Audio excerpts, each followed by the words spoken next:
10ನೇ ಅಂತಾರಾಷ್ಟ್ರೀಯ ಯೋಗ ದಿನದ ಅಂಗವಾಗಿ ಕೋಲಾರದಲ್ಲಿಂದು ವಿವಿಧ ಸಂಘಟನೆಗಳ ಆಶ್ರಯದಲ್ಲಿ ಯೋಗ ತರಬೇತಿ ಮತ್ತು ಆಯುಷ್ ಪರಿಚಯ ಕಾರ್ಯಕ್ರಮ ಯೋಗೋತ್ಸವ ಹಮ್ಮಿಕೊಳ್ಳಲಾಗಿತ್ತು. ಇದೇ ವೇಳೆ ವಿದ್ಯಾರ್ಥಿಗಳಿಗೆ ವಿವಿಧ ಯೋಗದ ಆಸನಗಳನ್ನು ಹೇಳಿಕೊಡಲಾಯಿತು.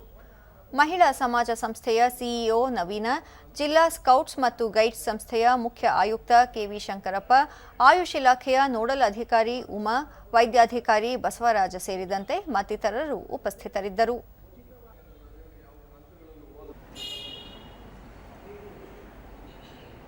ನಮ್ಮ ಶಾಲೆಯಲ್ಲಿ ದೂರದರ್ಶನದೊಂದಿಗೆ ವಿದ್ಯಾರ್ಥಿ ಗೌತಮ್, ಈ ಬಾರಿಯ ಅಂತಾರಾಷ್ಟ್ರೀಯ ಯೋಗ ದಿನಾಚರಣೆಗೆ ಶಾಲೆಯಲ್ಲಿ ಸಿದ್ಧತೆ ಮಾಡಿಕೊಳ್ಳಲಾಗಿದೆ.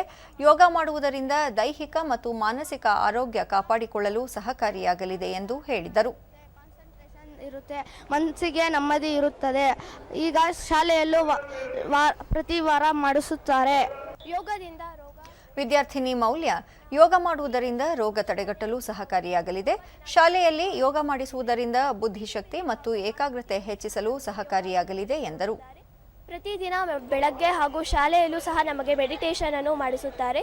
ಯೋಗದಿಂದ ನಮ್ಮ ಬುದ್ಧಿಯನ್ನು ಹೆಚ್ಚಿಸಿಕೊಳ್ಳಬಹುದು. ಹಾಗೆ ನಮ್ಮ ಕಾನ್ಸಂಟ್ರೇಷನ್ ಕೂಡ ಚೆನ್ನಾಗಿರುತ್ತೆ, ಶಿಸ್ತಿನಿಂದ ಕೂಡ ಇರುತ್ತೇವೆ. ಕೆವಿ ಶಂಕರಪ್ಪ, ರೋಗ ಬರದಂತೆ ಯಾವೆಲ್ಲ ಮುನ್ನೆಚ್ಚರಿಕಾ ಕ್ರಮ ಕೈಗೊಳ್ಳಬೇಕು, ಯೋಗದ ಮೂಲಕ ರೋಗ ತಡೆಗೆ ಕೈಗೊಳ್ಳಬೇಕಾದ ವಿಧಾನಗಳ ಕುರಿತು ಮಾಹಿತಿ ನೀಡಲಾಗುತ್ತಿದೆ.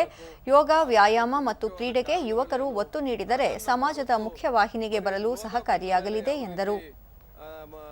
ವಾಸಿ ಮಾಡ್ಕೋಬೇಕು ಅನ್ನೋ ಒಂದನ್ನ ಕಲಿಸ್ತಾ ಇದ್ದಾರೆ.